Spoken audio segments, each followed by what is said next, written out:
La Inquisición. La Iglesia la inventó para salvar almas humanas, sin embargo acabó produciendo un sufrimiento humano inenarrable.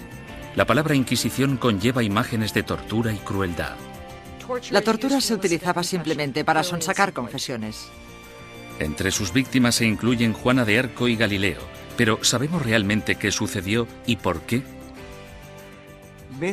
Básicamente, todo lo que se ha afirmado sobre la Inquisición es erróneo por defecto. Y es erróneo porque nunca hubo acceso a la realidad que se escondía detrás de la Inquisición. La Inquisición. Ciudad del Vaticano, octubre de 1998.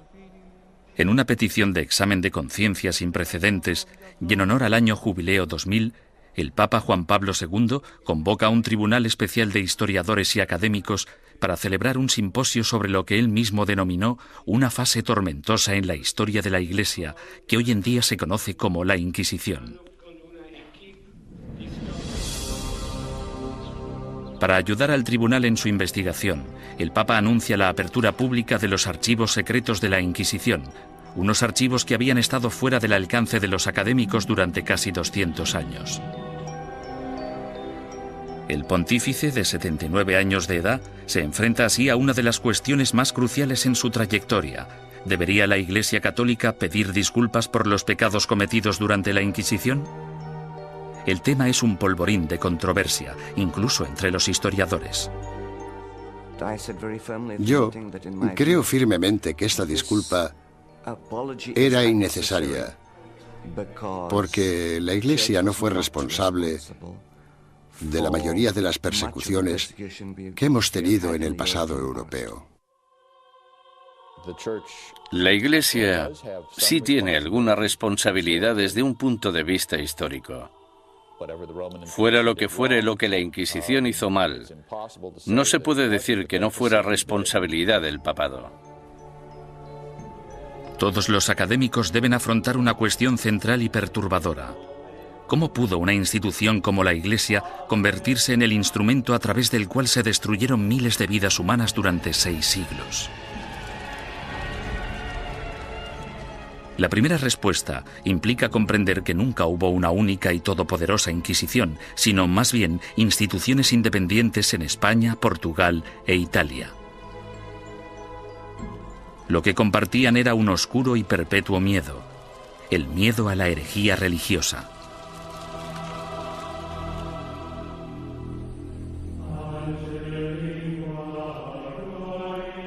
Año 1100 después de Cristo. El corazón de la Alta Edad Media. Una frágil alianza de reinos y provincias, conocida como el Sacro Imperio Romano, ocupa gran parte de lo que hoy conocemos como la Europa moderna. Tras la conversión del emperador Constantino al cristianismo y durante casi 800 años, la religión considerada antaño como una secta insurgente se convirtió en la única fe legal, penetrando en todos los niveles de la vida personal, social y política. El cristianismo latino-europeo simbolizaba no solo la fuerza civilizadora en un mundo bárbaro, sino también la promesa de la salvación después de la muerte. El clero y los ciudadanos vivían temerosos del duro juicio de Dios. Con todo, seguía habiendo disidentes que se atrevían a desafiar la sagrada doctrina cristiana. La Iglesia tachó a estos rebeldes de pecadores o herejes. El estar equivocado en relación al dogma de la Iglesia no te hace hereje porque existen muchos dogmas religiosos. Lo que te convierte en hereje es que las autoridades eclesiásticas te informen de que no estás en lo cierto e insistir en tus convicciones ante esa autoridad. La palabra herejía proviene del latín airesis, que significa elección. Alrededor del siglo XII, herejía cobra un significado mucho más amenazante. Se convierte en un peligro mortal para la sociedad y para el hombre en una traición a Dios. Según el derecho civil, los criminales acusados de traición serán castigados con la muerte y sus bienes serán confiscados. ¿Qué otro motivo es necesario para que aquellos que ofendieron a Jesús, Hijo del Señor, sean expulsados de la comunión cristiana y privados de sus bienes? Papa Inocencio III. A pesar de la posición inamovible de la Iglesia en considerar esto un delito, los grupos de pensamiento libre siguieron emergiendo e insistiendo en interpretar a Dios a su manera.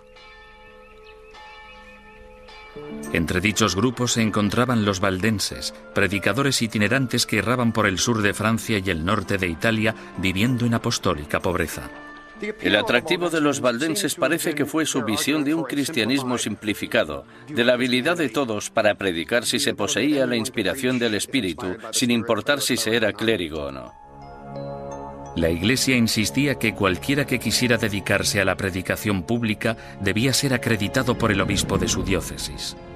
Cuando los valdenses se negaron a dejar de predicar, el Papa Lucio III emitió un edicto, conocido como Bula Papal, que tachaba el movimiento de hereje y excomulgaba a todos sus seguidores. La herejía se contemplaba como una amenaza a la comunidad cristiana. Era algo que podía perturbar a la gente, y no solo perturbar, sino que podía enajenar a toda la sociedad de la fe. Por eso era tan importante luchar contra ella. Los valdenses fueron suaves en comparación con los herejes más radicales, los cátaros. Los cátaros veían su fe como la única verdadera y se mostraban completamente hostiles ante la Iglesia establecida, a la que consideraban perniciosa. Los cátaros llamaban a sus sacerdotes perfecti o buenos cristianos. Comprometidos con una vida de estricta abstinencia, los sacerdotes no podían mentir, blasfemar, comer carne ni mantener relaciones sexuales. Acusaban a la Iglesia organizada de abusar cada vez más de su poder clerical. La austeridad de los perfecti cátaros parecía, en comparación, sumamente atractiva. En ese sentido, era una vergüenza para la Iglesia que existiera un grupo capaz de vivir realmente de acuerdo con la fe de Cristo y sus apóstoles, mientras que los abogados y administradores de la Iglesia vivían como grandes príncipes. Alrededor del siglo XIII, Europa era un foco de herejía. Al sur de Francia floreció el catarismo. La tensión aumentó hasta que una conspiración cátara asesinó a un representante papal que predicaba en la región del Languedoc en el año 1208. Ultrajado, el Papa Inocencio III reclamó una nueva cruzada en contra de los herejes. Lo que hizo fue básicamente pedir a la nobleza del norte de Francia que se trasladara al sur del país y que convenciera a los nobles de la región, que no perseguían al movimiento cátaro, de que lo hicieran y que propiciaran las condiciones adecuadas para erradicar a los cátaros del mundo rural. El Papa denomina esta guerra santa contra sus semejantes cristianos la Cruzada Albigense, en honor a la catedral francesa de la ciudad de Albi. Las atrocidades que cometieron sus cruzados del norte se convirtieron en legendarias. Los perfecti cátaros, fácilmente identificables por sus atuendos negros, eran asesinados en el acto. Los perfecti no intentaron esconderse, en parte porque la muerte les liberaba de este terrible mundo material en el que el Dios mezquino les había sumergido. Tenían una tímida tendencia al martirio. Sin embargo, tras años de matanzas, los astutos perfecti decidieron desprenderse de su atuendo distintivo y camuflarse gradualmente. A pesar del celibato, incluso empezaron a viajar con mujeres afirmando que eran sus esposas. El Papa Inocencio III volvía a enfrentarse al mismo rompecabezas del principio. El objetivo de la Iglesia era esparcir la salvación y un hereje muerto solo era bueno para el diablo. El pontífice en apuros consideró el sistema judicial del momento. El procedimiento habitual, el acusatorio, forzaba a la parte injuriada a hacer una acusación pública. Si la parte acusadora no conseguía probar su caso, entonces ésta era castigada del mismo modo en que habrían castigado al acusado. Este proceso hacía que incluso los que tenían una queja real se mostraran reacios a presentar una acusación. Inocencio III se dio cuenta de que esas reglas no servirían para su objetivo a largo plazo. En el año 1215, el Papa congregó a todos los líderes cristianos en el Cuarto Concilio de Letrán, celebrado en Roma.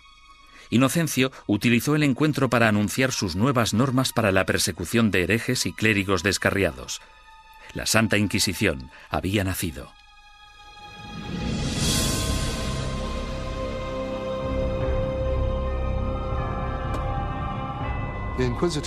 El sistema de la Inquisición suponía una innovación maravillosa y se asemejaba bastante al Tribunal Popular de nuestro sistema, que emite una causa probable y una acusación.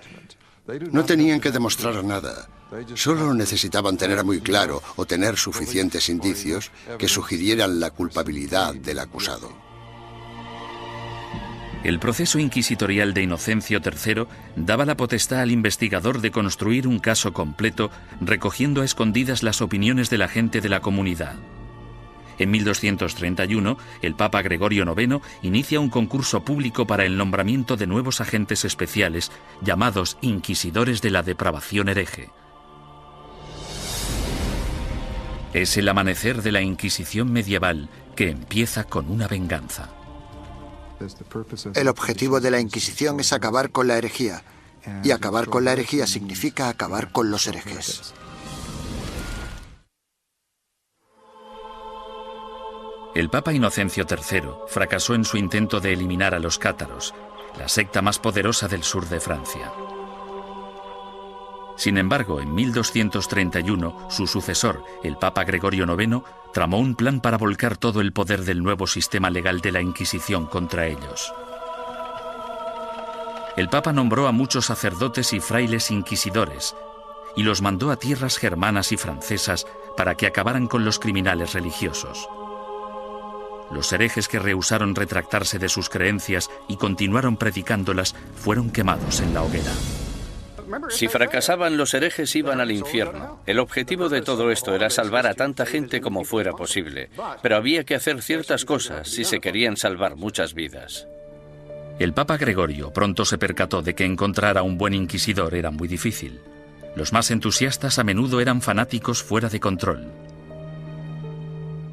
Conrad de Marburg, el más célebre de los primeros inquisidores, convenció a Gregorio IX de que había descubierto una secta secreta alemana llamada los luciferinos. El modus operandi de Conrad consistía en reclutar a una pandilla de linchamiento, arrestar a los supuestos herejes y ofrecerles dos opciones: retractarse o arder vivos.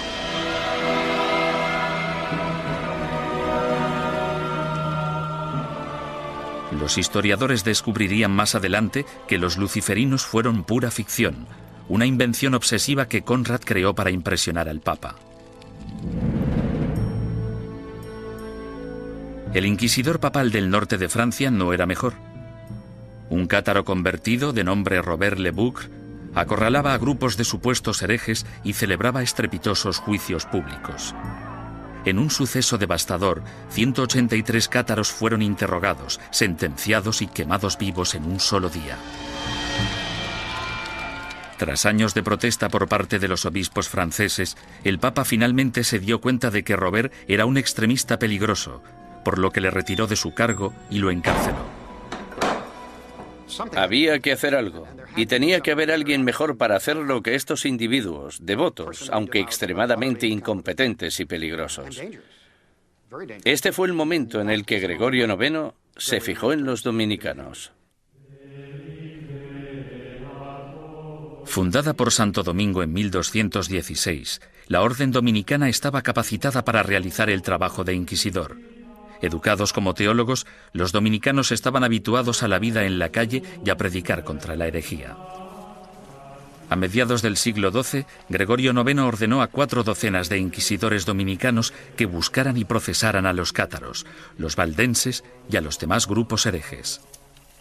El pontífice anunció de forma oficial a sus obispos la llegada de los inquisidores a los burgos y pueblos de Francia, Italia, Alemania y España. Ordenamos que se les reciba amablemente y que se les trate con honor, dándoles buenos consejos, ayuda y apoyo, de tal modo que puedan realizar la tarea que les ha sido encomendada. En esta carta, Gregorio IX pedía a sus obispos mucho más que simple hospitalidad. En su búsqueda de herejes, los inquisidores papales necesitaban confiar en información interna, rumores y otras habladurías recogidas gracias a una red informal de clérigos informadores que trabajaban como espías.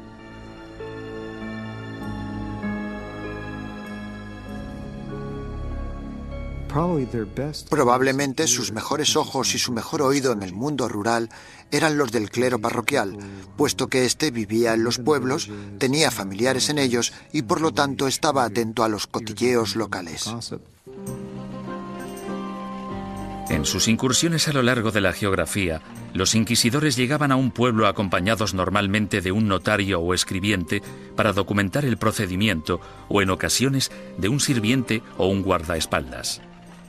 Entonces, el párroco reunía a los habitantes del pueblo para que escucharan al visitante predicar sobre los pecados y los peligros de la herejía.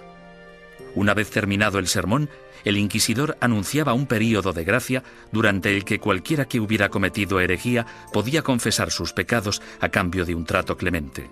Los que temían ser acusados o habían cometido herejía y tenían remordimientos de conciencia debían actuar durante el período de gracia, porque si lo confesaban después de dicho período, es decir, después de que se iniciara una investigación sobre ellos, la confesión no se consideraba tan sincera como si la hubieran hecho durante el período de gracia.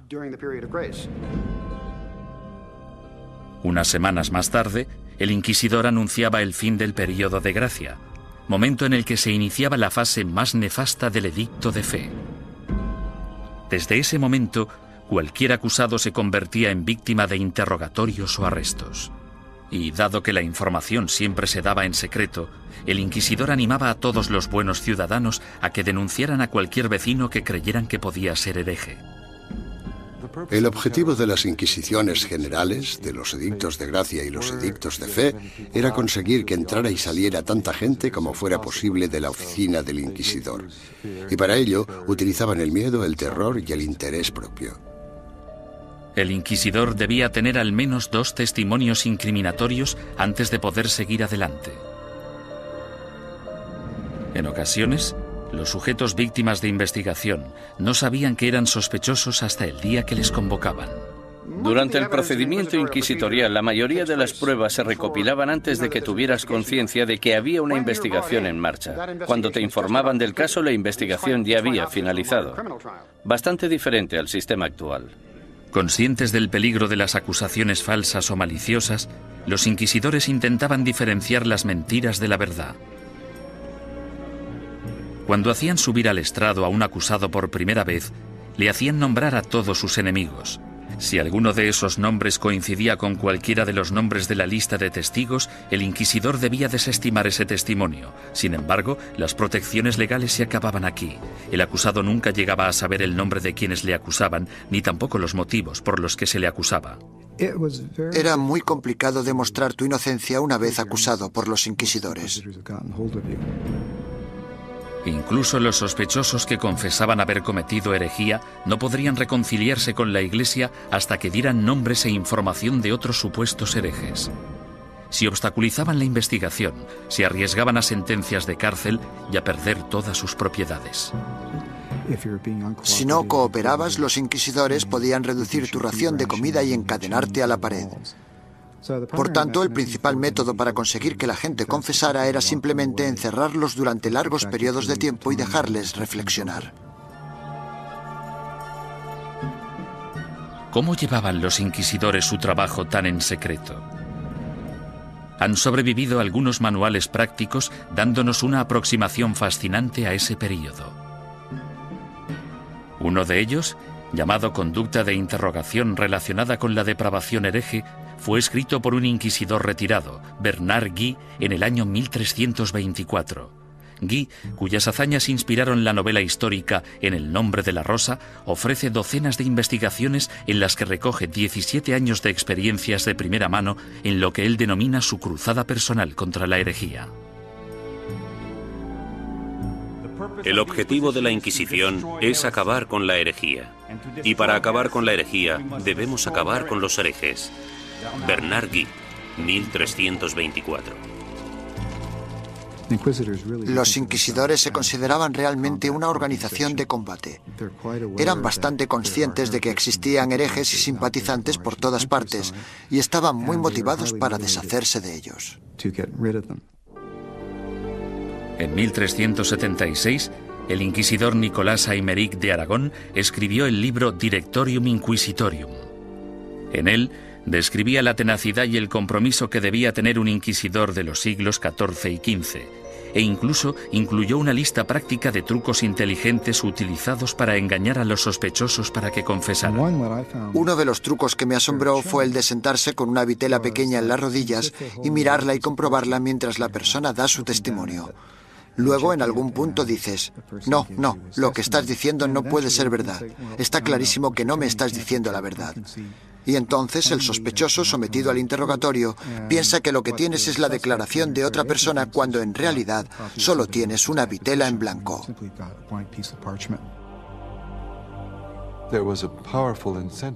Los inquisidores estaban altamente motivados para llegar hasta la verdad como fuera. Y si era necesario, pisotear algunos derechos de los acusados, pues se hacía en nombre de la verdad. Existe otro aspecto espeluznante en el trabajo del inquisidor: la tortura. En la Edad Media se consideraba un método aceptable para la detección de mentiras siempre que hubiera razones suficientes para justificarla. En el siglo XX, cuando hablamos de tortura, pensamos en violencia física para obligar a la gente a decir la verdad. En aquel entonces, se trataba de un método para averiguar si el acusado estaba diciendo la verdad. Y este era el rol inicial de la tortura. Era un instrumento legal que entraba en juego en un momento dado del caso y bajo unas circunstancias muy específicas. Antes de 1252, la Iglesia prohibía a los inquisidores que utilizaran la tortura en sus investigaciones.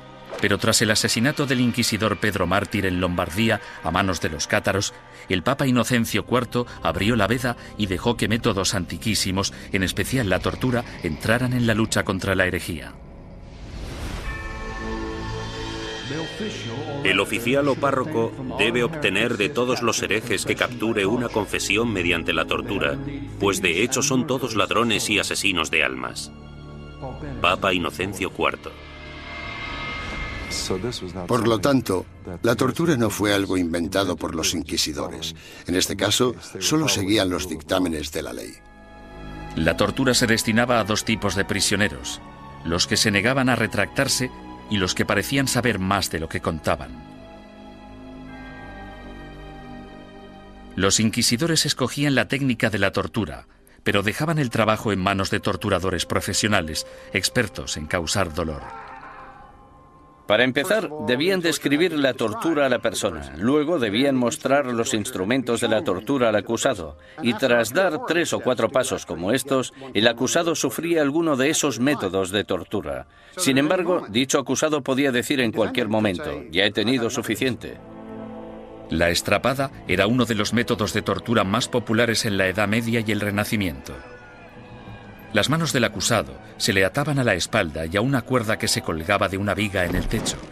En algunas ocasiones se añadían pesos en los pies de la víctima. Una vez izado, se bajaba al prisionero y se le volvía a levantar de un tirón o se le sacudía violentamente. Los atornilladores de piernas o las prensas de espinillas eran instrumentos mecánicamente más sofisticados para causar dolor. Con cada vuelta de tornillo, más aguda se volvía la presión sobre las piernas del prisionero. En medio de toda esta mutilación se encontraba el notario del inquisidor, apuntando con esmero y fidelidad los acontecimientos de la sesión y listo para anotar la confesión tan pronto se produjera. El clero justificaba todo esto como un acto de benevolencia. Al fin y al cabo, si la tortura llevaba a la confesión, el injuriador podía finalmente reconciliarse con Dios y recibir la salvación. Si la confesión se realizaba durante la tortura, el proceso consistía en liberar al acusado de los instrumentos de tortura y permitir que se recuperara. Luego se le repetía la pregunta para comprobar si el acusado solo se había dejado llevar por el miedo al dolor o si realmente había dicho la verdad. Con todas esas técnicas a su disposición, no resulta sorprendente que los inquisidores fueran convincentes en casi un 90% de los casos. ¿Podía la herejía estar realmente tan extendida? ¿O eran los inquisidores los que utilizaban su poder para asustar a la gente y obligarles a hacer confesiones falsas? En mi opinión, uno de los mayores problemas a la hora de trabajar con los informes de la Inquisición es determinar hasta qué punto podemos creer nada de lo que está escrito en ellos, porque los inquisidores, si querían, podían hacer confesar casi todo a cualquiera. Aunque para los culpables de herejía, lo más temido era el día del juicio. No podías hacer nada para huir de ellos, porque estaban obligados a ejecutarte. Durante los siglos XIII y XIV, los inquisidores papales siguieron su camino por el sur de Europa, recogiendo acusaciones e investigaciones de herejes. Estos sacerdotes se veían como soldados de primera línea de Dios, en guerra por la salvación de las almas, pero dejaban atrás un campo de batalla repleto de bajas. La Inquisición asustaba a los ciudadanos y les obligaba a traicionar a sus amigos y vecinos, destruyendo familias y convirtiendo comunidades pacíficas en una fábrica de mentiras y sospechas. A lo largo y ancho del Sacro Imperio Romano y de los reinos y principados de Europa, los ciudadanos esperaban el Sermo Generalis o el juicio del proceso inquisitorio. Los castigos o penitencias iban desde el azotamiento público al encarcelamiento o a los trabajos forzados. A menudo se obligaba a los convictos a llevar ropa distintiva para hacer pública su vergüenza. Lo habitual es que llevaran una cruz amarilla en sus ropas, una en la parte delantera y otra en la espalda, y tenían que llevarlas siempre que salieran a la calle. No podían ocultarlas con nada, y si se caían se suponía que debían reponerlas. Los que iban marcados con la cruz amarilla se convertían en parias de la comunidad, pero su destino era clemente comparado con las penitencias que sufrían los herejes reincidentes, es decir, los que se retractaban y luego volvían a sus viejas costumbres. Su castigo era la ejecución. El derecho canónico, sin embargo, prohibía a los miembros del clero participar en cualquier juicio de sangre, por lo que los inquisidores entregaban a los herejes condenados a las autoridades civiles. Los inquisidores derramaban algunas lágrimas de cocodrilo y decían algunas palabras con la esperanza de que las autoridades civiles mostraran clemencia con esa gente. Sin embargo, su mayor deseo era que los condenaran a la hoguera. Cuando la Inquisición entregue a los culpables de herejía al poder civil, el magistrado de la ciudad deberá hacerse cargo de ellos en el acto y, en un periodo máximo de 5 días, deberá ejecutar las leyes hechas contra ellos. Papa Inocencio IV, 1252. Una vez completado el juicio Sermo Generalis, las autoridades laicas escoltaban a los condenados hasta un emplazamiento alejado de las calles de la ciudad. Allí los ataban a estacas de madera apuntaladas sobre toneladas de leña. Los inquisidores nunca acudían a estas ejecuciones. Se te permitía hacer la última confesión a un sacerdote si lo deseabas. Sin embargo, puesto que estabas bajo la custodia del poder laico, no podías hacer nada para escaparte de ellos porque estaban obligados a ejecutarte. Quemar en la hoguera es una de las sentencias de muerte más horribles que se puedan imaginar. Las llamas podían tardar horas en consumir por completo al condenado. Si la víctima estaba de suerte o sus familiares eran suficientemente influyentes, entre la leña se colocaba mucha madera húmeda para que generara mucho humo. La muerte por asfixia era preferible a la agonía de quemarse vivo.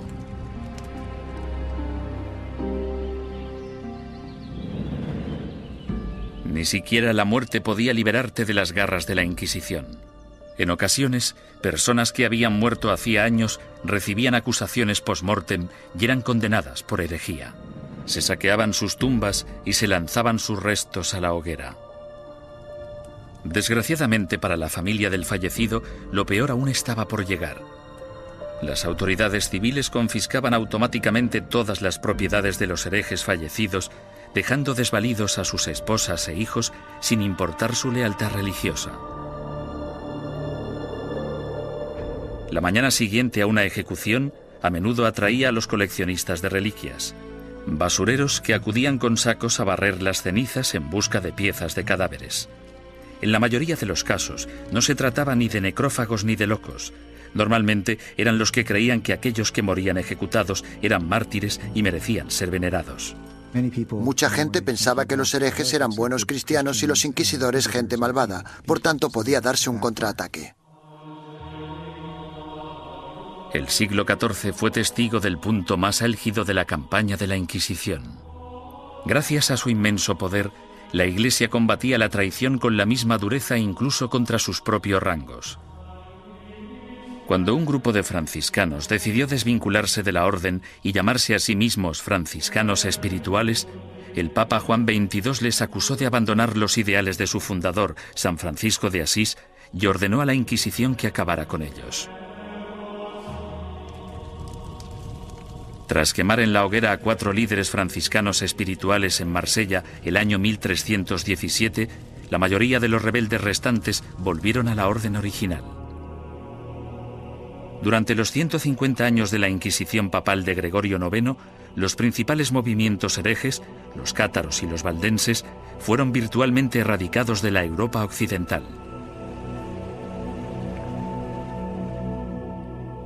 Al reducirse el número de herejes, parecía que la Inquisición acabaría desapareciendo por completo. Sin embargo, el negocio de la cacería y el castigo de brujas resucitó el proceso con una venganza durante el siglo XIV.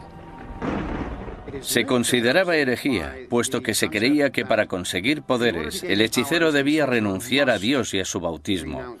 Es decir, que debía romper un contrato y rendir algún tipo de homenaje al diablo para poder conseguir esos poderes. El diablo nunca da nada a cambio de nada. La política corrompió los primeros casos de brujería. En 1307, Francia se encontraba casi en bancarrota tras una serie de fracasos bélicos. Su rey, Felipe el Hermoso, envidiaba las riquezas y las propiedades que poseían los caballeros templarios, una orden de poderosos monjes guerreros que se formó durante la primera cruzada a Tierra Santa.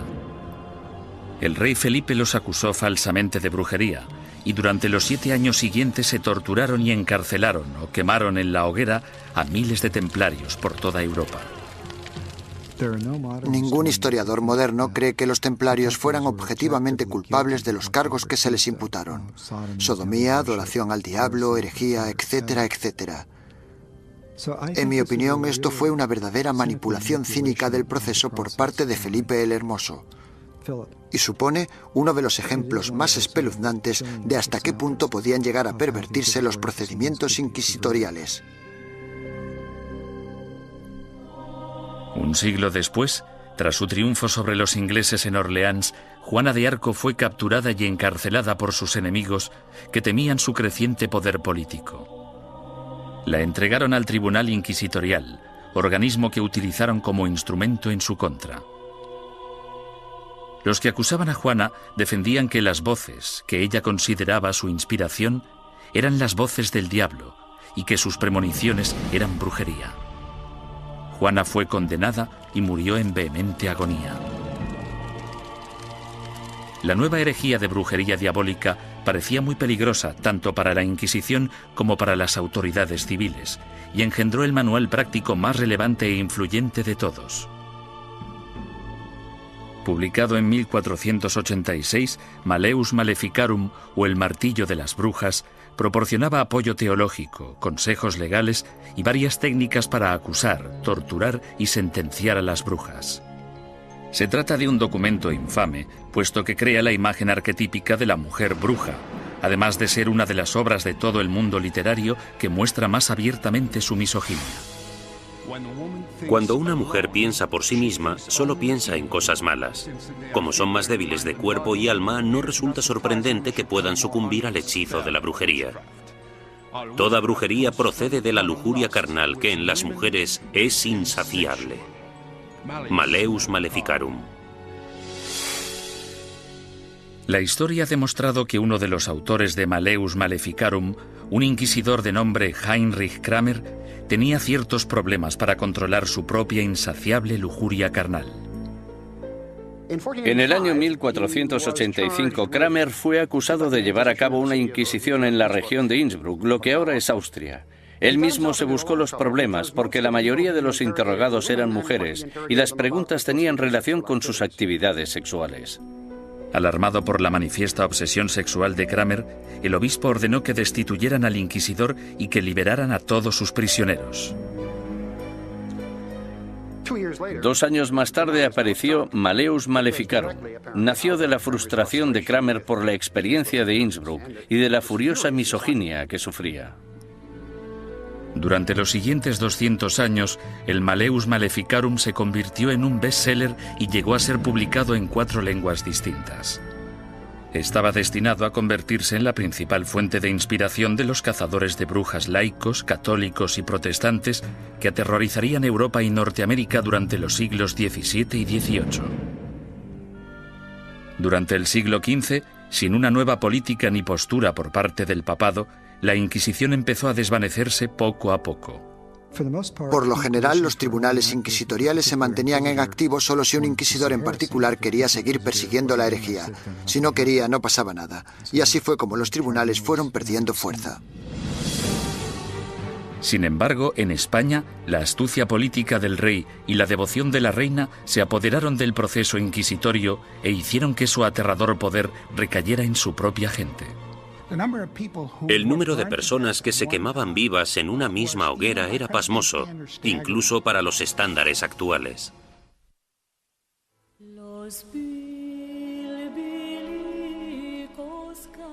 La situación de los judíos europeos durante el período medieval siempre fue desesperada.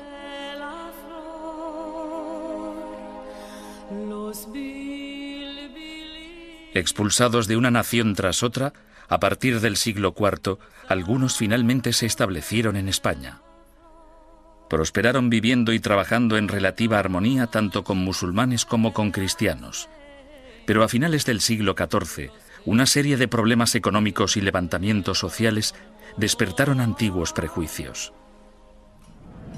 En las décadas de 1380 y 1390, amotinamientos en contra de los judíos provocaron el incendio de sinagogas y el asesinato de miles de judíos. La solución de las autoridades españolas fue expulsar del país a todos los judíos que no se convirtieran al cristianismo. Muchos decidieron marcharse, otros, sin embargo, hartos de una persecución sin fin, optaron por abandonar la religión de sus antepasados para poder quedarse en España. La conversión en masa de los judíos el año 1391 en España es casi única en la historia judía. En muy pocas ocasiones se había conseguido que tantos judíos se convirtieran al mismo tiempo junto con sus rabinos y sus riquezas. Esto redujo en gran número la población de judíos en España. Debido, al menos en parte, a su antigua ética cultural de escolarización y esfuerzo continuo, estos nuevos cristianos, llamados conversos, prosperaron durante las décadas siguientes. Como judíos habría sido ilegal que realizaran ciertos trabajos o que ocuparan ciertas posiciones en el gobierno. Sin embargo, como cristianos las posibilidades abundaban. Desde los inicios de la historia de la conversión de los judíos, tenemos a conversos obispos, conversos ministros, conversos líderes financieros. Tenemos conversos ocupando las más importantes posiciones de la sociedad cristiana, porque esa era la ventaja de convertirse. Y fue precisamente esto lo que pudo originar las objeciones de los otros cristianos, que recelaban de la creciente relevancia de esa gente que anteriormente había sido judía.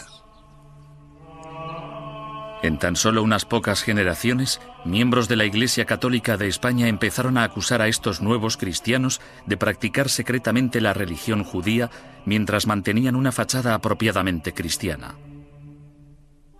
Este fenómeno judaizante era en parte verdad, puesto que algunos conversos, aunque se autoproclamaban cristianos, mantenían costumbres que habían heredado de sus antecesores. La dimensión de la llamada actividad judaizante era más de carácter cultural que religiosa. En otras palabras, realizaban ciertas cosas que sus padres y sus abuelos habían hecho y en las que no veían nada particularmente malo, como encender velas el sábado. Muchos de ellos creían que encender velas el sábado no tenía nada inherentemente conflictivo con el catolicismo. Su condición de cristianos bautizados también significaba que si se intuía de cualquier modo que recaían en el judaísmo, podían ser acusados de herejía. Fue precisamente esta trágica ironía la que les condujo hacia su destrucción. Con el matrimonio en 1469 de Fernando de Aragón e Isabel de Castilla, se unieron los dos reinos más poderosos de la península ibérica. Los consejeros dominicanos de Isabel pronto la convencieron de que la actividad judaizante suponía una amenaza mortal para el catolicismo en España y que una Inquisición podría ser la única solución. Si el clero pedía una Inquisición, no era solo porque fueran fanáticos, sino porque sabían perfectamente que detrás de ellos tenían a muchos seguidores muy fieles que tenían conciencia del problema tal y como lo percibían. El rey Fernando, astuto estratega político, vio que una alianza con la Iglesia Católica podía beneficiar a España en muchos sentidos. Aparentemente, Fernando tenía otros planes en mente. Apoderarse de las riquezas de los conversos. Había grandes cantidades de dinero esperando, encerradas en los cofres de los poderosos conversos, comerciantes y nobles. Y Fernando se propuso hacerse con ellas y lo consiguió. El primer paso del rey Fernando fue ponerse en contacto con el Papa y expresarle su preocupación por el problema judío de España. Es enorme el daño que los cristianos sufren con el contacto, las relaciones y la comunicación con los judíos, que siempre intentan de un modo u otro seducir a los leales cristianos y apartarlos de nuestra santa fe católica.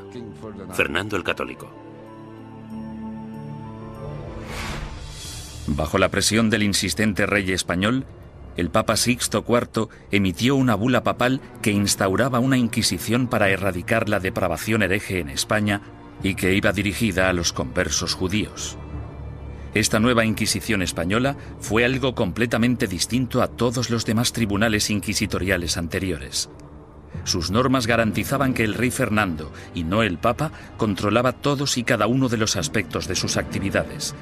El tribunal de mayor grado, llamado la Suprema, consistía en 6 o 7 hombres nombrados personalmente por el rey. Solo un miembro, el inquisidor general, era nombrado oficialmente por el Papa, y aún así, este tenía que haber sido nombrado antes por Fernando. Aunque os guste el título de inquisidor, somos yo y la reina quienes os hemos nombrado y sin nuestro apoyo muy poco podéis llevar a cabo. Rey Fernando.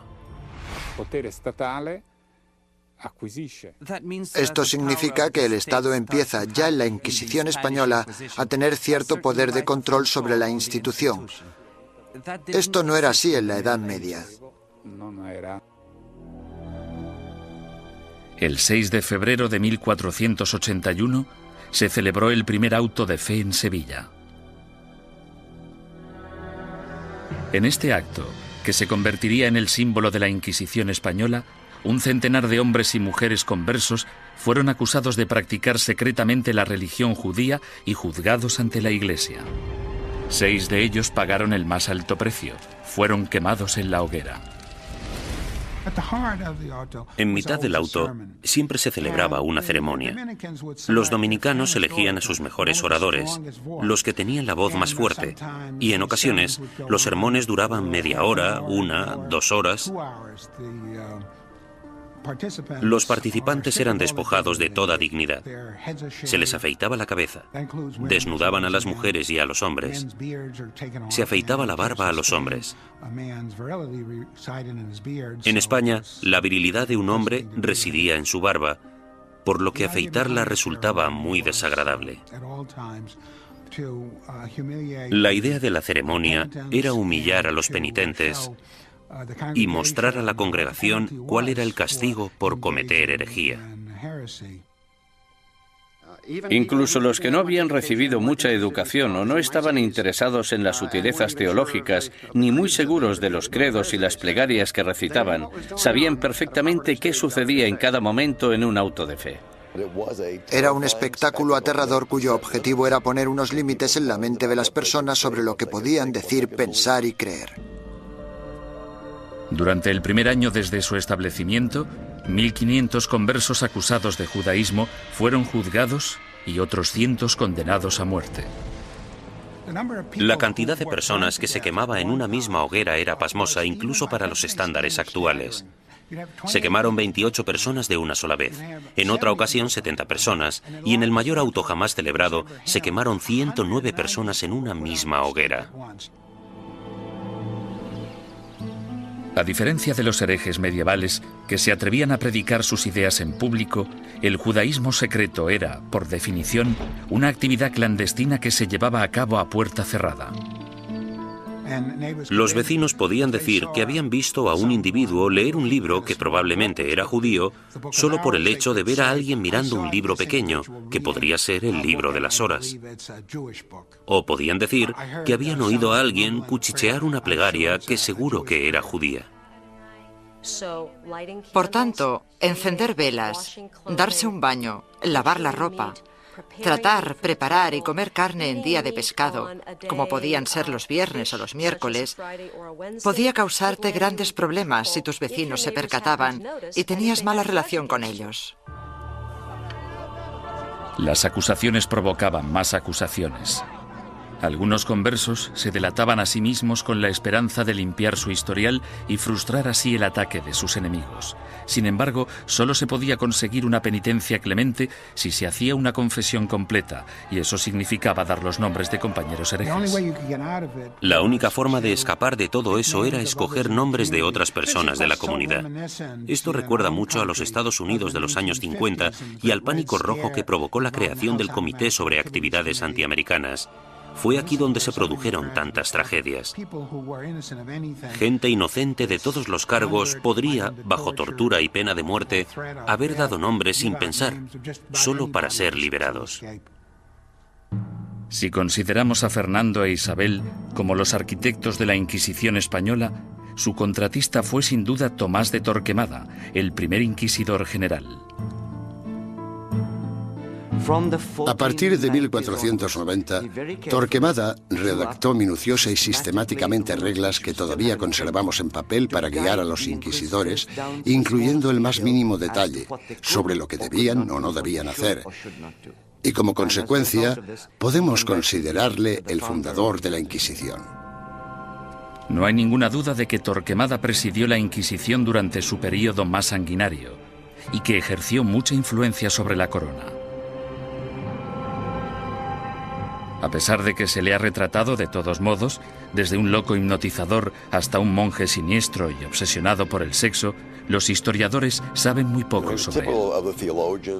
Era el típico teólogo fanático, antisemita y extremadamente hostil a los conversos. Era un hombre que concentraba toda esa intolerancia y ferocidad tan característica de los primeros inquisidores. Podemos estar de acuerdo o no con él en que los judeoconversos debían ser perseguidos y condenados. Pero en mi opinión, Torquemada insistió mucho en las normas de procedimiento correcto para el sistema inquisitorial.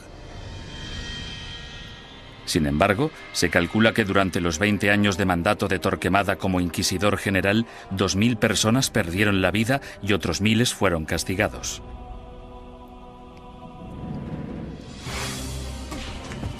A ello se le sumó un alocado complot de asesinato que selló el destino de los judeoconversos españoles y aseguró el papel de la Inquisición en España durante los siguientes 200 años. Los judíos no ganaban nada convirtiéndose. La situación social no cambió en ningún sentido. Solo podía empeorar para la gente de origen judío. 5 años después de su nacimiento, la Inquisición se encontraba en plena forma, ganándose a pulso su temible reputación. Los conversos españoles, los judíos convertidos al catolicismo, no podían acudir a ningún lado en busca de justicia. Tanto la Iglesia como las autoridades civiles seguían la misma lógica aplastante. Todos los conversos que rehuían la Inquisición eran, por defecto, culpables. Todos los que daban el paso y se delataban a sí mismos eran, puesto que lo admitían, culpables. Y todos aquellos que eran juzgados y condenados eran, evidentemente, culpables. Los procedimientos interinos del Tribunal de la Inquisición se mantenían en privado y los informes se protegían cuidadosamente, incluso de la corona. Cuando la Inquisición española arrestaba a alguien, esa persona simplemente desaparecía en la cárcel hasta que la Inquisición acababa con ella. Los familiares y amigos quedaban a la espera, llenos de preocupación y sin poder ayudar. Los españoles convirtieron este hecho en un verdadero fetiche. El secreto. Me refiero a que este era uno de sus principios fundamentales. La creencia de que el prestigio de la institución dependía en gran medida de la capacidad de mantener intacto el secretismo. Para los acusados, la naturaleza surrealista y casi arbitraria del proceso generaba terror. No existía ningún juicio. Eran más bien audiencias tras las que el prisionero volvía a su celda. Después de todo el sufrimiento, que podía prolongarse durante semanas o meses, el acusado podía no llegar a saber los crímenes de que se le acusaba. Se le exigía constantemente, a veces bajo amenazas de muerte, que confesara. El acusado tenía que inventar explicaciones sin saber la naturaleza de la denuncia que se había interpuesto contra él.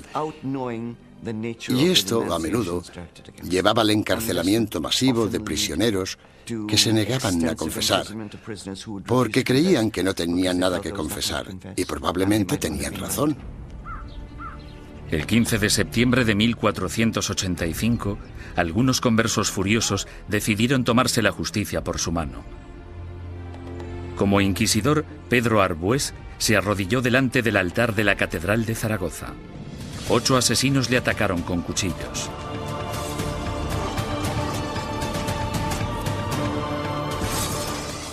Arbués murió al día siguiente, y con él la esperanza de todos los conversos españoles, pues el desdichado complot hizo que los judíos perdieran la simpatía pública para siempre y garantizó a la Inquisición un lugar en la sociedad española durante las generaciones venideras.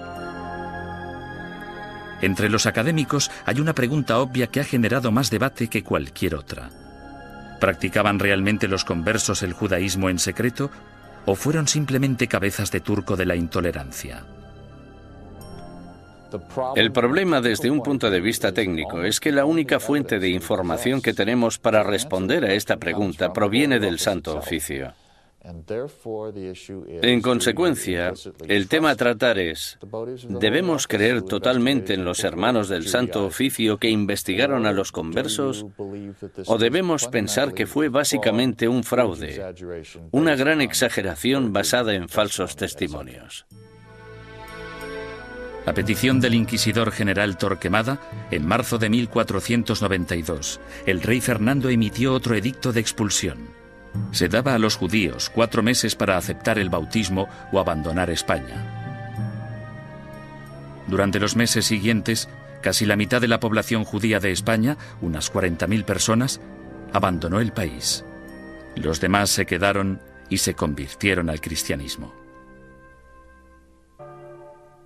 Simplemente cayeron en la misma trampa que habían tendido a sus antepasados judíos hacía 100 años.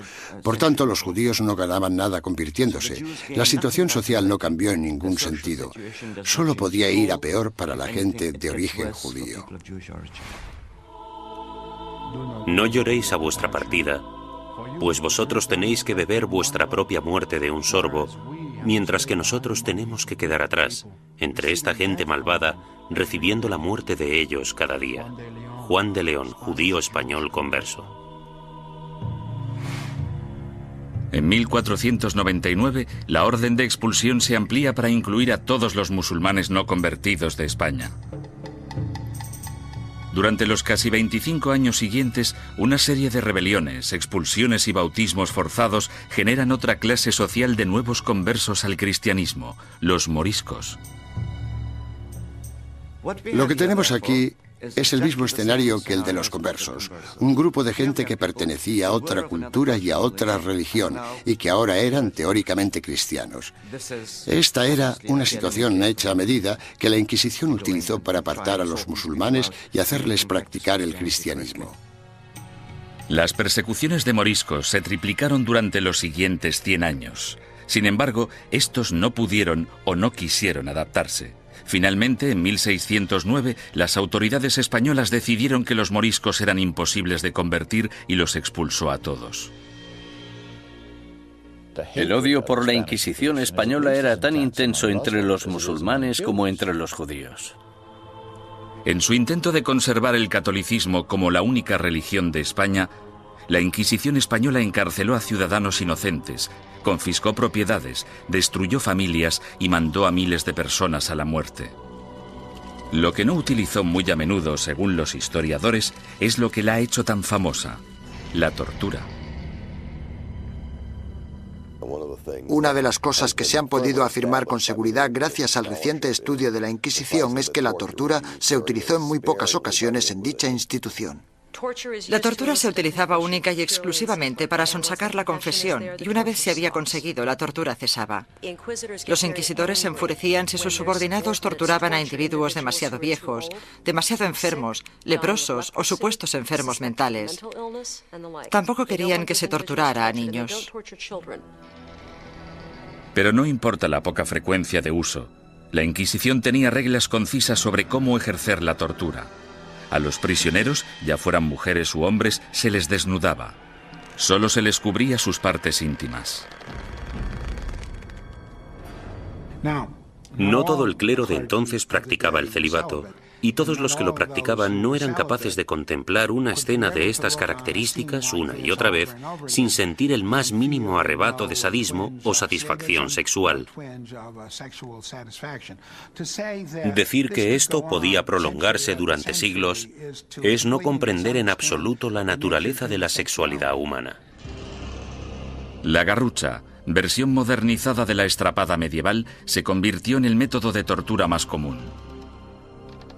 El potro, probablemente el instrumento de tortura más famoso de todos, también era muy efectivo, aunque tenía algunos inconvenientes.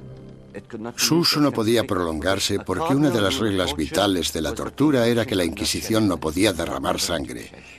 Si se vertía una gota de sangre, la tortura debía suspenderse. La toca, o tortura con agua, se convirtió en la favorita de los inquisidores españoles. Durante el terrible sufrimiento, la boca del prisionero se mantenía abierta a la fuerza y se introducía una pieza de ropa por la garganta. Luego se vertía agua por la garganta, de modo que la pieza de ropa quedaba empapada y provocaba al prisionero violentos espasmos. Durante la Inquisición española, la tortura no podía aplicarse más de 3 veces y nunca durante más de 15 minutos. Las afirmaciones que hacían los prisioneros no eran legales, a no ser que las ratificaran 24 horas después, lejos de la sala de tortura. Hubo inquisidores que rompieron las reglas, aunque lo hicieron por ignorancia más que por malicia. El buen juez debe hacer caso omiso de los gritos, lloros, suspiros, temblores o del dolor del acusado. Y toda tortura debe realizarse con tal cuidado que el acusado no se vuelva loco, ni quede herido, lesionado ni indebidamente angustiado. J. Damunder, testigo ocular de las torturas. Se les pedía que siguieran las normas del libro, eso era todo. Yo no he encontrado, sinceramente, demasiados indicios de que se rompieran dichas normas. Me refiero a que tal vez estaban más dispuestos a seguir los procedimientos que los policías de hoy en día. La Inquisición española realizó algunas innovaciones en el área del castigo. La cruz amarilla que llevaban los herejes medievales en sus vestimentas evolucionó hasta un atuendo llamado San Benito. Estas ropas debían vestirse en el juicio conocido como el auto de fe o acto de fe, y luego por encima de la ropa de calle mientras durara la penitencia. La gente que iba por la calle era objetivo de todo tipo de comentarios sarcásticos. Los niños les tiraban piedras, todo esto hacía muy difícil poder ganarse la vida. Ni tan siquiera la muerte liberaba al hereje de la vergüenza. El hábito con el que se enterraba al difunto se colgaba en la parroquia del lugar para recordar a todo el mundo en la ciudad que esa persona y su familia estaban relacionados con la herejía. Muerte y humillación no eran los únicos escollos de la Inquisición. Uno de sus castigos más temidos era convertirse en esclavo en las galeras españolas. Se cree que este castigo fue invención del mismísimo rey Fernando. No tenía nada que ver con la religión, la herejía ni cualquier otra cosa. Pero el rey Fernando se percató de que mucha de esta gente estaba siendo castigada con penas del todo inútiles y pensó, buena idea, ¿por qué no utilizamos a esta gente? Porque yo necesito remeros en mis barcos. Después de la muerte, ser enviado a las galeras era el castigo de la Inquisición española más temido. No puedo imaginarme nada peor que ser esclavo en las galeras. Yo casi preferiría que me quemaran. Al menos acabaría rápido. Durante la expulsión del año 1492, miles de judíos cruzaron la frontera con Portugal, engrosando allí la población judía y reanimando viejas tensiones raciales. A causa de los alborotos resultantes, los judíos portugueses fueron obligados a convertirse al cristianismo, y en 1532 el rey Juan III insistió en que Portugal tuviera su propia Inquisición. Durante 10 años, los ricos conversos portugueses utilizaron todas las formas de persuasión posible, incluyendo enormes sobornos, para convencer al Papa de que no instaurara una Inquisición en su nuevo santuario. Muchos conversos españoles se fueron a Portugal y de hecho pronto superaron en número a la comunidad portuguesa. Dichos conversos creían que en Portugal estarían a salvo hasta que, evidentemente, los portugueses instauraron su propia Inquisición y todo cambió. La Inquisición portuguesa se puso a trabajar de inmediato con los sospechosos de siempre. Entre 1547 y 1580 se celebraron 34 autos de fe en Portugal con casi 2.000 penitentes y 169 ejecuciones. Las persecuciones fueron tan letales que los conversos, la mayoría de los cuales apenas habían emigrado a Portugal desde España, decidieron volver a su tierra natal y enfrentarse a lo que parecía el mal menor de las dos malvadas instituciones. Tras la conquista militar española del Imperio Azteca en 1521 por Hernán Cortés, los conversos portugueses y españoles pronto emigraron a las Américas en busca de un nuevo comienzo. Pero la Inquisición española les siguió de cerca e inició investigaciones en la recién fundada Ciudad de México. En 1528, 2 conversos españoles fueron quemados en la hoguera tras el primer auto de fe celebrado en tierras del Nuevo Mundo.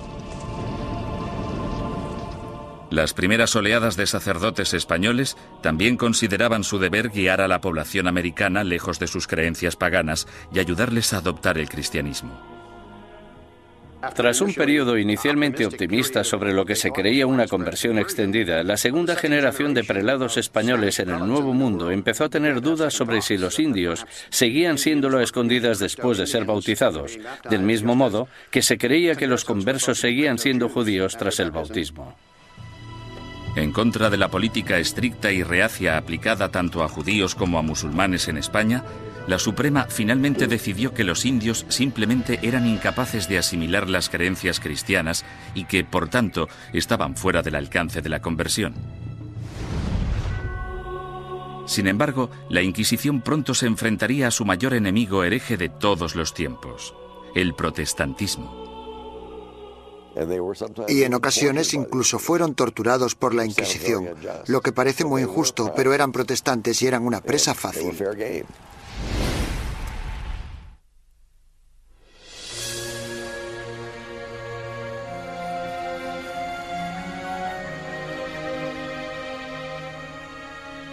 Al mismo tiempo que las inquisiciones española y portuguesa remataban su azote contra los musulmanes y los judíos herejes, otra amenaza apareció en escena.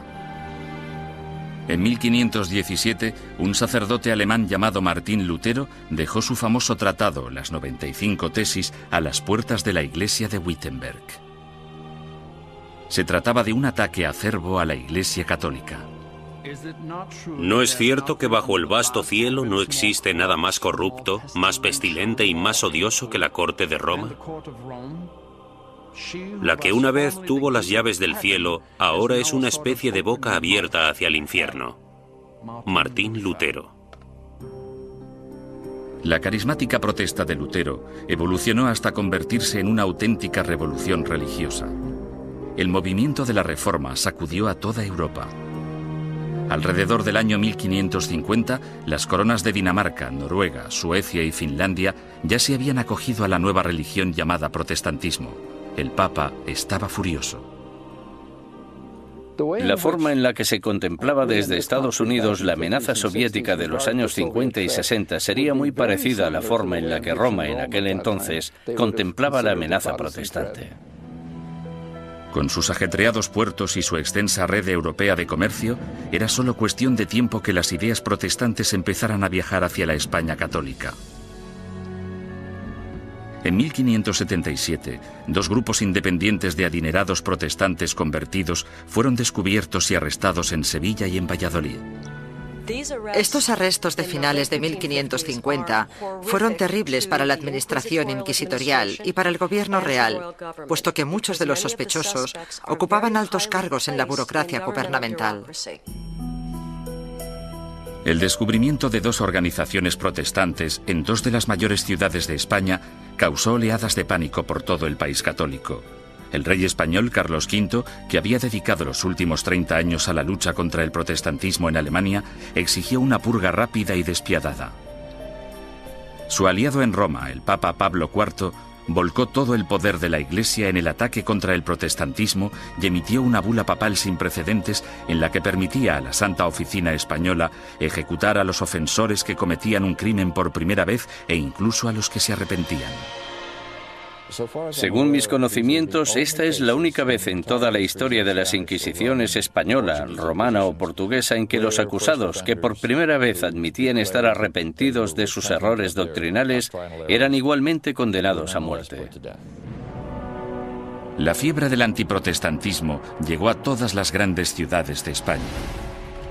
Fueron quemados en la hoguera sacerdotes, monjas, soldados ingleses e incluso 3 niños que murieron junto con sus madres. En poco más de 3 años, tras el descubrimiento de protestantes en España, el protestantismo se había eliminado por completo. Nunca reaparecieron. España se caracteriza por no tener protestantes. El sangriento ataque a los protestantes entre los años 1559 y 1562 también marcó el punto más álgido de la ceremonia del auto de fe en términos de asistencia, pomposidad y pura teatralidad. Anticipándose a los juicios de cientos de protestantes herejes, el inquisidor general Fernando Valdés se propuso deliberadamente modernizar el auto de fe de forma grandilocuente. Los costes aumentaron astronómicamente. Llevaron al tribunal inquisitorial a la bancarrota, de modo que tuvieron que ir reduciendo miembros y empezaron a amontonar prisioneros para poder conseguir un auto realmente bueno y tener suficiente gente para quemar en las ceremonias. España eliminó sistemáticamente a todos los protestantes. Sin embargo, los inquisidores permanecieron alerta ante cualquier amenaza hereje del exterior. A lo largo del siglo XVI, los viajeros protestantes que venían a España, incluso dignatarios extranjeros, cayeron en las despiadadas garras de la Inquisición.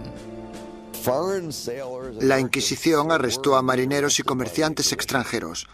En ocasiones incluso llegó a torturarlos, lo que es muy injusto, pero eran protestantes y eran una presa fácil. Mientras que España parecía haber triunfado ante el protestantismo, no pudo hacer nada ante los efectos de otra de las invenciones alemanas, la imprenta. Hacia finales del siglo XVI, libros y panfletos escritos por víctimas de la Inquisición española avivaron el negocio de forma importante. Los líderes protestantes, que aspiraban a poner el mundo en contra de la España católica, explotaron estos horribles relatos de tortura, encarcelamientos y muerte. Las cuerdas, que eran de tamaño pequeño, se ataban a los huesos del prisionero atravesándole la carne y haciendo que la sangre borboteara por 8 puntos diferentes al mismo tiempo. Mientras el prisionero se resistía a hacer cualquier confesión respecto a lo que los inquisidores le preguntaban, tiraban de las cuerdas de esta manera 4 veces sucesivas. John Foxe, El libro de los mártires. La mala publicidad de la Inquisición no era el único escándalo al que se enfrentaba la Iglesia católica. En 1542, Roma fue sacudida por la noticia de que Bernardino de Ochino, el líder de la admirablemente austera y piadosa orden católica de los capuchinos, había abandonado Italia para unirse al protestantismo. La deserción de Ochino, una de las figuras relevantes más admiradas en la Iglesia, finalmente incitó al Papa a tomar una decisión. La respuesta del papado a este tipo de escándalos fue la creación de lo que se esperaba que fuera un método más eficaz de rastreo de herejes para detenerlos antes de que se convirtieran en una amenaza o en causa de bochorno. El 4 de julio, el Papa Pablo III ordenó el establecimiento de una Inquisición romana, la primera Inquisición en suelo italiano en más de 200 años.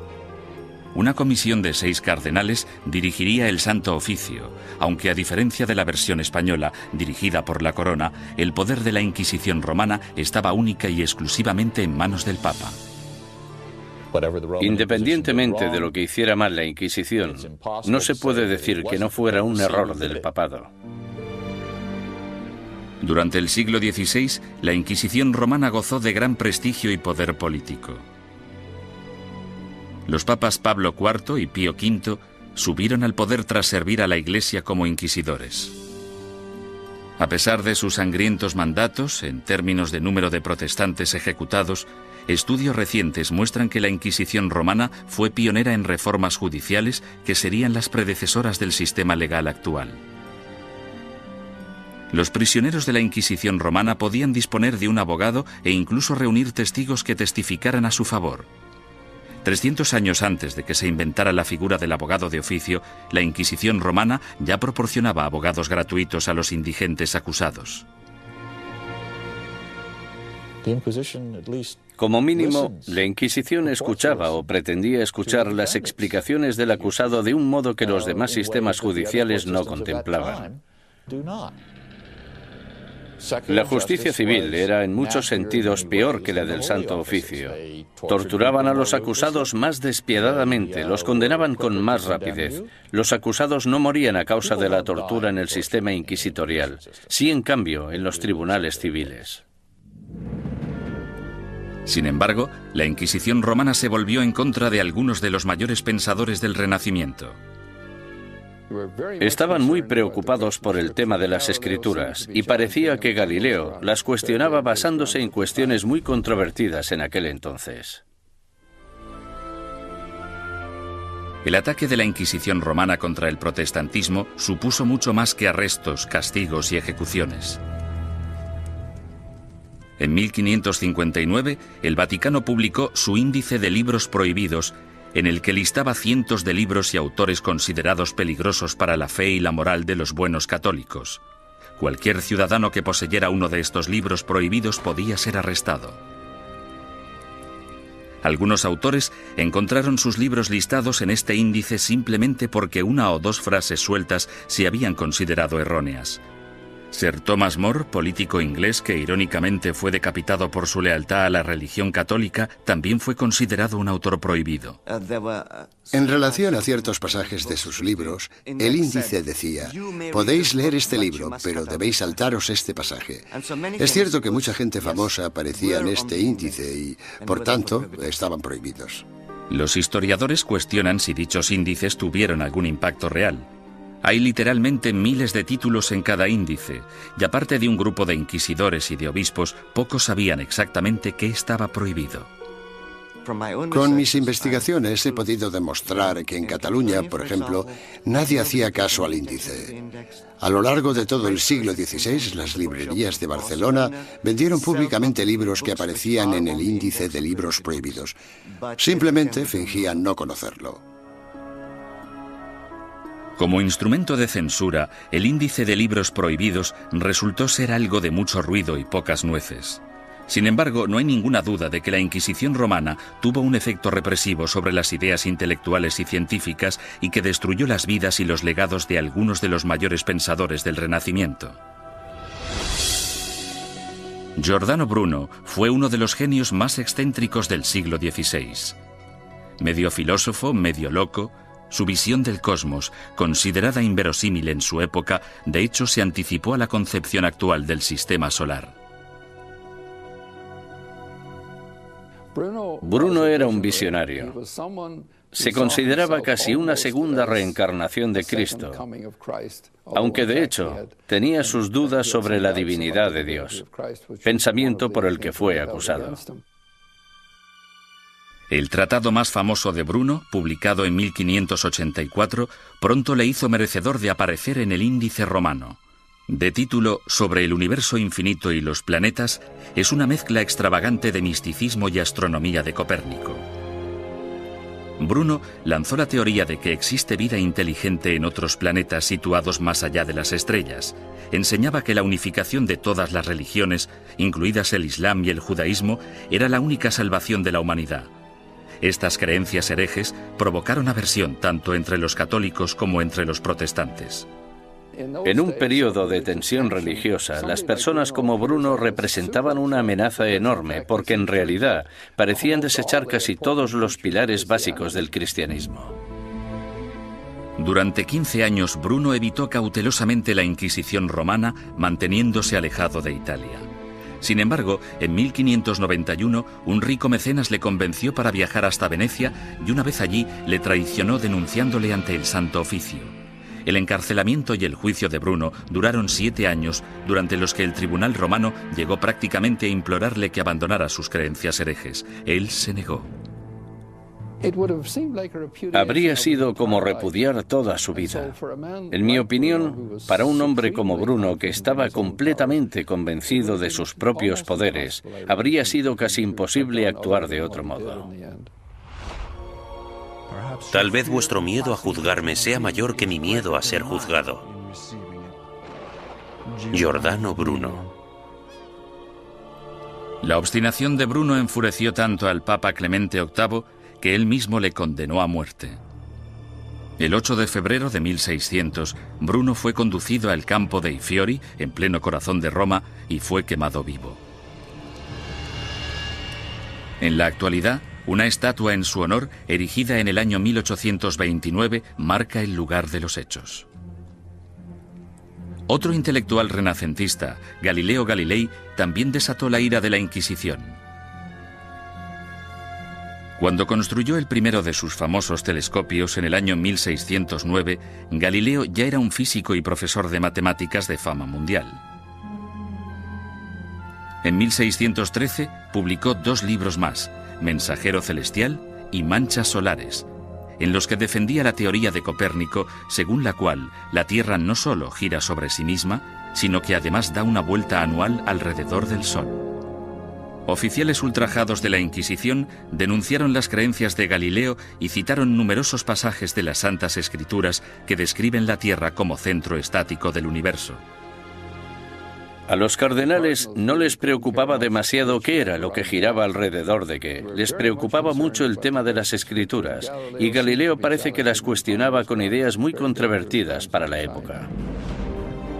Sin embargo, Galileo vuelve a cuestionar a la Iglesia y toma una decisión asombrosa. Durante años ha habido un debate tremendo, sobre todo durante el último siglo, sobre qué debería haber hecho Galileo. En 1616, Galileo evitó ser juzgado y castigado por la Inquisición romana cuando aceptó dejar de enseñar sus rompedoras teorías planetarias.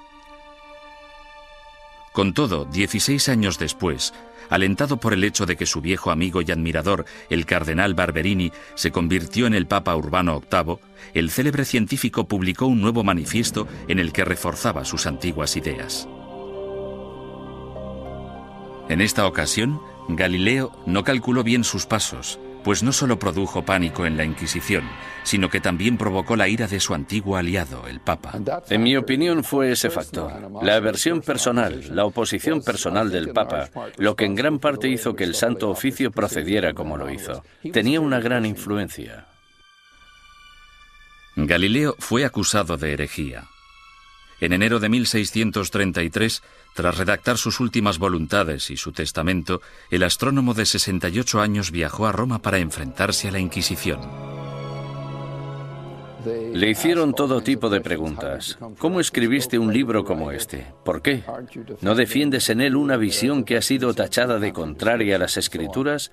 Galileo siguió manteniendo su inocencia, lo que probablemente no fue una buena estrategia dadas las circunstancias del juicio.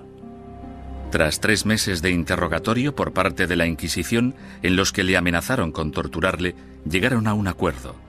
A cambio de retirar las acusaciones más graves, Galileo admitiría haber cometido un error y se declararía culpable de la ofensa menor que suponía haber defendido públicamente el copernicismo.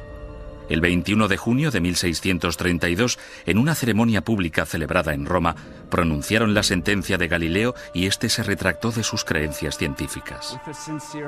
Con un corazón honesto y una fe sincera, yo renuncio, maldigo y repudio los errores y las herejías mencionadas. Galileo Galilei.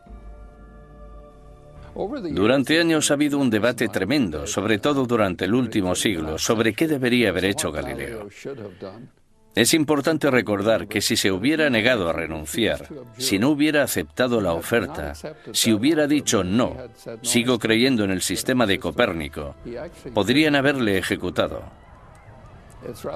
Es bastante sencillo decir 200 años después no. Tendría que haber tenido coraje y haberlos desafiado y haberse dejado quemar en la hoguera. Después de haberse retractado, el Papa sentenció a Galileo a un castigo sin precedentes, volver a Venecia y permanecer bajo arresto domiciliario por el resto de su vida. El viejo científico murió silenciosamente 9 años después, a los 77 años.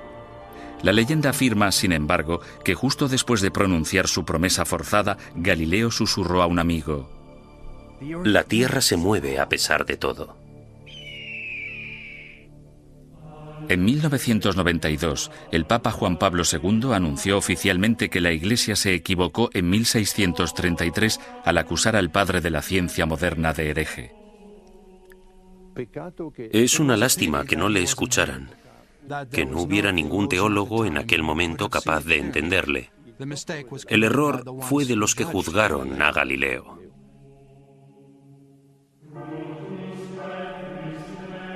Los siglos XVII y XVIII fueron un período de declive para todas las inquisiciones. En España, aparte de la necesidad de erradicar a los conversos acusados de practicar secretamente el judaísmo, la Inquisición española se centró en la persecución de comportamientos personales inaceptables, como por ejemplo la homosexualidad, la bigamia y el adulterio, así como también los crímenes del clero. Las ceremonias de castigo, los autos de fe, siguieron celebrándose de forma esporádica en el siglo XVIII. Sin embargo, el prestigio de la Inquisición quedó mancillado cuando Felipe II rechazó expresamente acudir al auto celebrado en honor a su coronación. Los propios españoles empezaron a ver la Inquisición como un instrumento anticuado. Y a partir del año 1730 desapareció por completo. Inspirado por los ideales y las reformas de la Ilustración, Portugal empezó a desmantelar su oficina de la Inquisición. Alrededor de 1773, los autos de fe se ilegalizaron y las distinciones entre cristianos viejos y cristianos nuevos se eliminaron de las leyes portuguesas.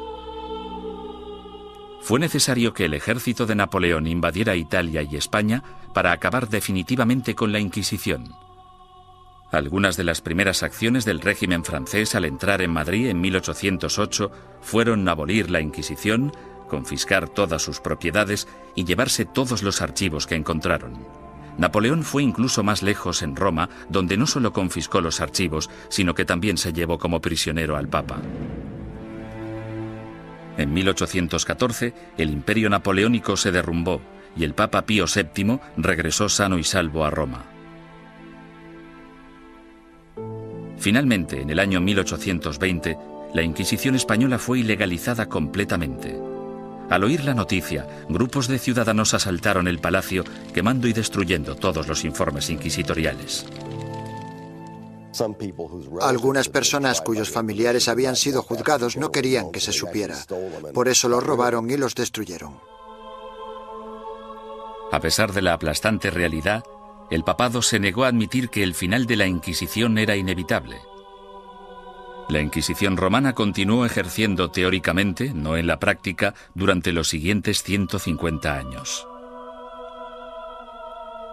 En 1965, el Papa Pablo VI reorganizó el Santo Oficio llamándole la Congregación para la Doctrina de la Fe. Todavía existe en la actualidad, aunque solo interviene como consejera en asuntos eclesiásticos. No realiza investigaciones ni impone la doctrina de la Iglesia.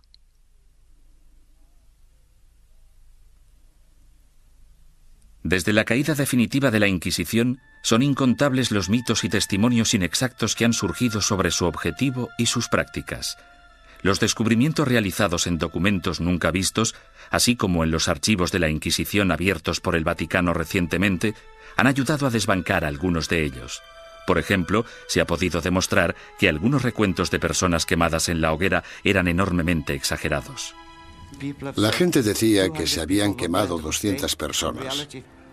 De esas 200, quizá 3 fueran reales y 197 imaginarias. Poco a poco hemos podido fijar los números reales de las personas que fueron ejecutadas. Han sido necesarios muchos siglos para comprender que algo estaba mal. Debemos tener en cuenta el contexto y la mentalidad. Mucha gente creía que la Inquisición era un instrumento necesario y, aunque no gustaba demasiado, se aceptaba. Sin embargo, otros eruditos advierten que una visión revisionista de la Inquisición nos podría estar llevando demasiado lejos en la dirección errónea. Era una institución malvada.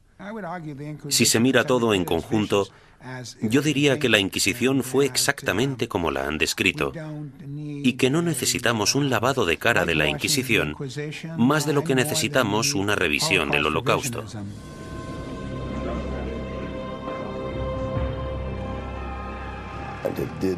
Torturó a gente, impuso fuertes castigos, quemó a personas. Había teólogos fanáticos en las Inquisiciones, había antisemitas en las Inquisiciones.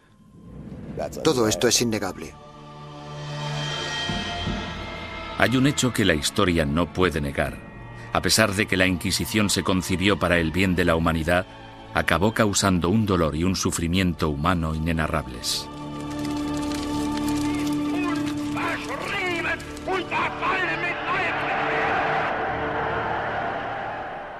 Las Inquisiciones existieron durante casi 6 siglos y lucharon por la necesidad de un grupo de imponer sus ideas sobre las de los demás. Esa necesidad sigue existiendo en la actualidad.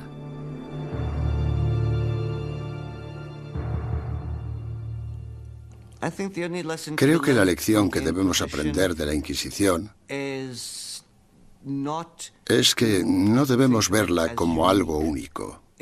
Es un fenómeno recurrente que se ha dado a lo largo de la historia en todos los países, porque es un fenómeno natural. Es un fenómeno internacional. Es más, es innato en la condición humana utilizar las inquisiciones como método de imposición de nuestras preferencias culturales. El peligro siempre está al acecho. Cuando una sociedad se ve amenazada, sin importar si esa sociedad es una sociedad religiosa como la Iglesia Católica del siglo XVI o una nación-estado del siglo XX, cuando se desafía a una sociedad, el resultado más común es una respuesta violenta que a menudo no está reglada por la ley.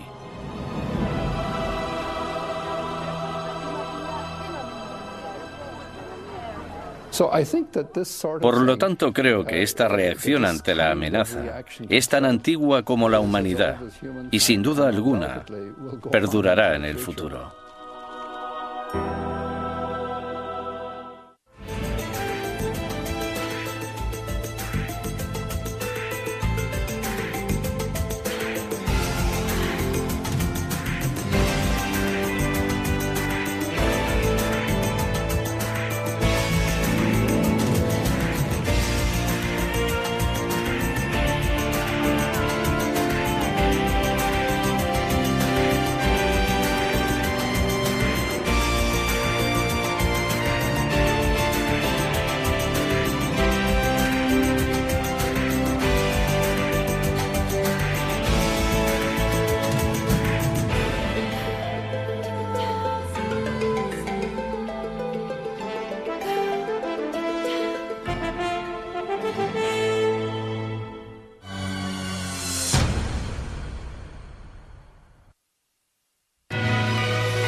anexionar al Papa.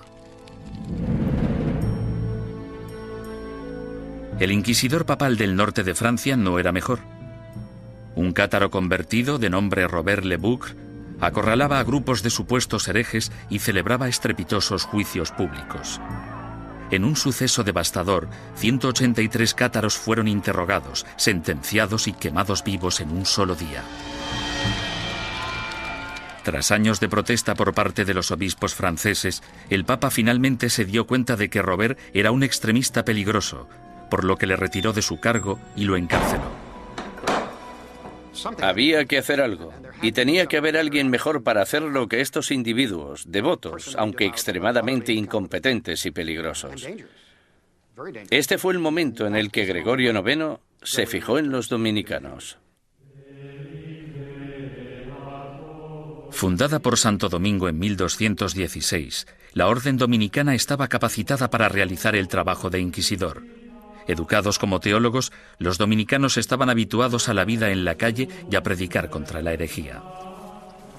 A mediados del siglo XII, Gregorio IX ordenó a 4 docenas de inquisidores dominicanos que buscaran y procesaran a los cátaros, los valdenses y a los demás grupos herejes. El pontífice anunció de forma oficial a sus obispos la llegada de los inquisidores a los burgos y pueblos de Francia, Italia, Alemania y España. Ordenamos que se les reciba amablemente y que se les trate con honor, dándoles buenos consejos, ayuda y apoyo, de tal modo que puedan realizar la tarea que les ha sido encomendada. En esta carta, Gregorio IX pedía a sus obispos mucho más que simple hospitalidad.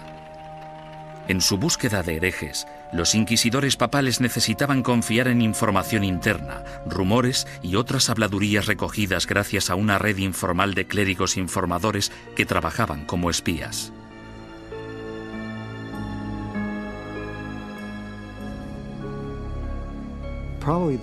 Probablemente sus mejores ojos y su mejor oído en el mundo rural eran los del clero parroquial, puesto que éste vivía en los pueblos, tenía familiares en ellos y por lo tanto estaba atento a los cotilleos locales.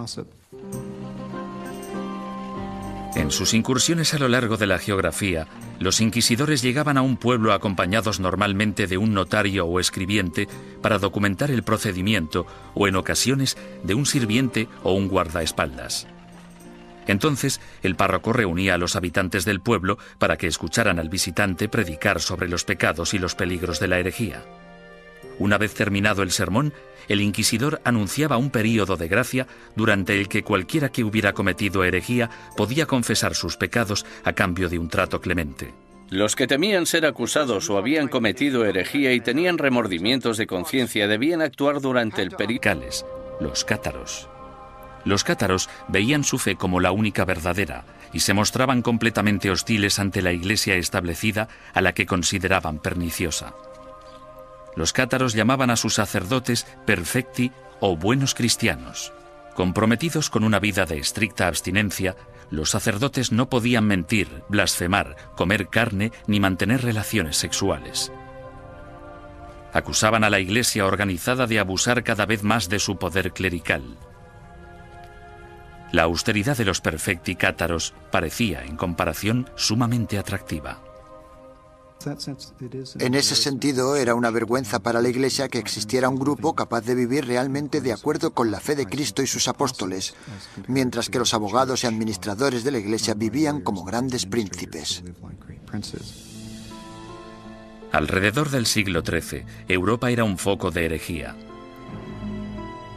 Al sur de Francia floreció el catarismo. La tensión aumentó hasta que una conspiración cátara asesinó a un representante papal que predicaba en la región del Languedoc en el año 1208. Ultrajado, el Papa Inocencio III reclamó una nueva cruzada en contra de los herejes. Lo que hizo fue básicamente pedir a la nobleza del norte de Francia que se trasladara al sur del país y que convenciera a los nobles de la región, que no perseguían al movimiento cátaro, de que lo hicieran y que propiciaran las condiciones adecuadas para erradicar a los cátaros del mundo rural. El Papa denomina esta guerra santa contra sus semejantes cristianos la Cruzada Albigense, en honor a la catedral francesa de la ciudad de Albi. Las atrocidades que cometieron sus cruzados del norte se convirtieron en legendarias. Los perfecti cátaros, fácilmente identificables por sus atuendos negros, eran asesinados en el acto. Los perfecti no intentaron esconderse, en parte porque la muerte les liberaba de este terrible mundo material en el que el dios mezquino les había sumergido. Tenían una tímida tendencia al martirio. Sin embargo, tras años de matanzas, los astutos perfecti decidieron desprenderse de su atuendo distintivo y camuflarse gradualmente. A pesar del celibato, incluso empezaron a viajar con mujeres afirmando que eran sus esposas. El Papa Inocencio III volvía a enfrentarse al mismo rompecabezas del principio. El objetivo de la Iglesia era esparcir la salvación y un hereje muerto solo era bueno para el diablo. El pontífice en apuros consideró el sistema judicial del momento. El procedimiento habitual, el acusatorio, forzaba a la parte injuriada a hacer una acusación pública. Si la parte acusadora no conseguía probar su caso, entonces ésta era castigada del mismo modo en que habrían castigado al acusado. Este proceso hacía que incluso los que tenían una queja real se mostraran reacios a presentar una acusación.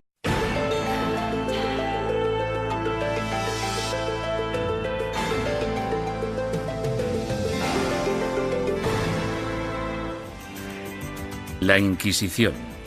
La Iglesia la inventó para salvar almas humanas, sin embargo acabó produciendo un sufrimiento humano inenarrable. La palabra Inquisición conlleva imágenes de tortura y crueldad. La tortura se utilizaba simplemente para sonsacar confesiones. Entre sus víctimas se incluyen Juana de Arco y Galileo, pero ¿sabemos realmente qué sucedió y por qué? Básicamente, todo lo que se ha afirmado sobre la Inquisición es erróneo por defecto.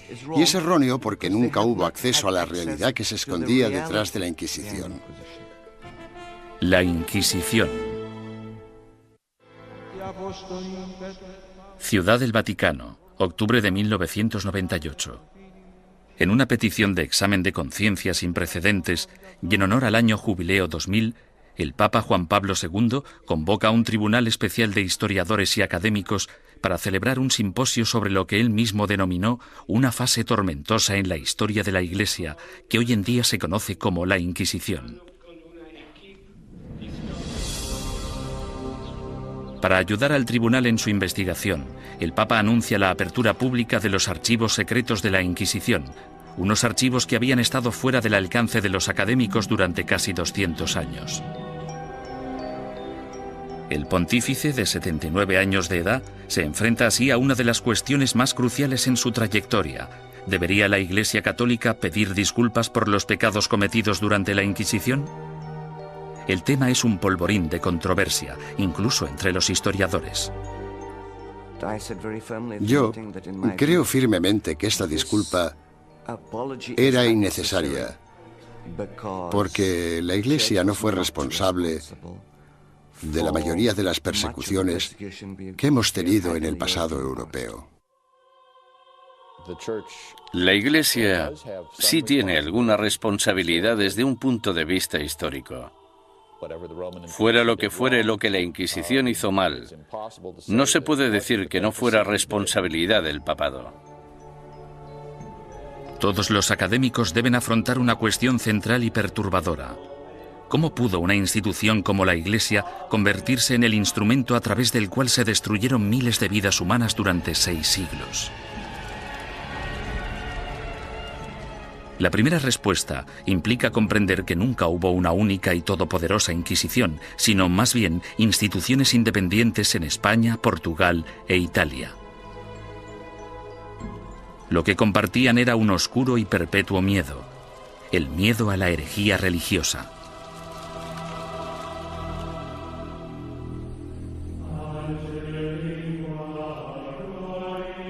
Año 1100 después de Cristo. El corazón de la Alta Edad Media.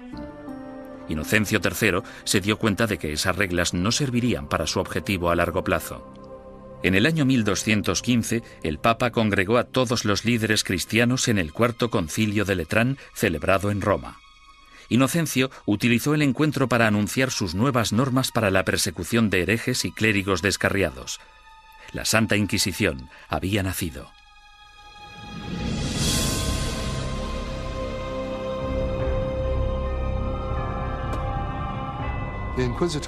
El sistema de la Inquisición suponía una innovación maravillosa y se asemejaba bastante al Tribunal Popular de nuestro sistema, que emite una causa probable y una acusación. No tenían que demostrar nada, solo necesitaban tener muy claro o tener suficientes indicios que sugirieran la culpabilidad del acusado. El proceso inquisitorial de Inocencio III daba la potestad al investigador de construir un caso completo, recogiendo a escondidas las opiniones de la gente de la comunidad. En 1231, el Papa Gregorio IX inicia un concurso público para el nombramiento de nuevos agentes especiales, llamados inquisidores de la depravación hereje. Es el amanecer de la Inquisición medieval, que empieza con una venganza. El objetivo de la Inquisición es acabar con la herejía, y acabar con la herejía significa acabar con los herejes. El Papa Inocencio III fracasó en su intento de eliminar a los cátaros, la secta más poderosa del sur de Francia. Sin embargo, en 1231, su sucesor, el Papa Gregorio IX, tramó un plan para volcar todo el poder del nuevo sistema legal de la Inquisición contra ellos. El Papa nombró a muchos sacerdotes y frailes inquisidores y los mandó a tierras germanas y francesas para que acabaran con los criminales religiosos. Los herejes que rehusaron retractarse de sus creencias y continuaron predicándolas fueron quemados en la hoguera. Si fracasaban, los herejes iban al infierno. El objetivo de todo esto era salvar a tanta gente como fuera posible, pero había que hacer ciertas cosas si se querían salvar muchas vidas. El Papa Gregorio pronto se percató de que encontrar a un buen inquisidor era muy difícil. Los más entusiastas a menudo eran fanáticos fuera de control. Conrad de Marburg, el más célebre de los primeros inquisidores, convenció a Gregorio IX de que había descubierto una secta secreta alemana llamada los luciferinos. El modus operandi de Conrad consistía en reclutar a una pandilla de linchamiento, arrestar a los supuestos herejes y ofrecerles dos opciones: retractarse o arder vivos.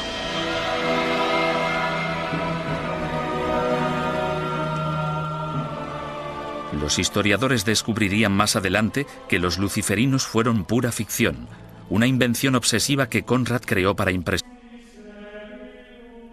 Una frágil alianza de reinos y provincias, conocida como el Sacro Imperio Romano, ocupa gran parte de lo que hoy conocemos como la Europa moderna. Tras la conversión del emperador Constantino al cristianismo y durante casi 800 años, la religión considerada antaño como una secta insurgente se convirtió en la única fe legal, penetrando en todos los niveles de la vida personal, social y política. El cristianismo latino-europeo simbolizaba no solo la fuerza civilizadora en un mundo bárbaro, sino también la promesa de la salvación después de la muerte. El clero y los ciudadanos vivían temerosos del duro juicio de Dios. Con todo, seguía habiendo disidentes que se atrevían a desafiar la sagrada doctrina cristiana. La Iglesia tachó a estos rebeldes de pecadores o herejes. El estar equivocado en relación al dogma de la Iglesia no te hace hereje porque existen muchos dogmas religiosos. Lo que te convierte en hereje es que las autoridades eclesiásticas te informen de que no estás en lo cierto e insistir en tus convicciones ante esa autoridad.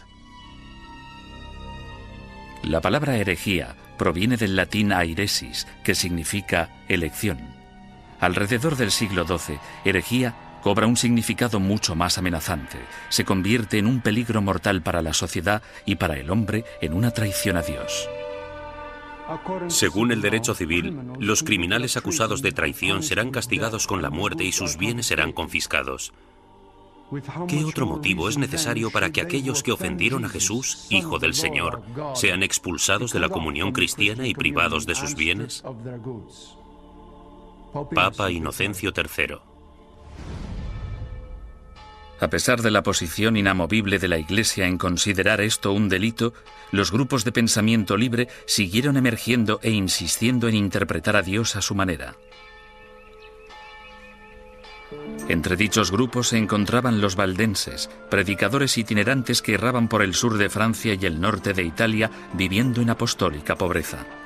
El atractivo de los valdenses parece que fue su visión de un cristianismo simplificado, de la habilidad de todos para predicar si se poseía la inspiración del Espíritu, sin importar si se era clérigo o no.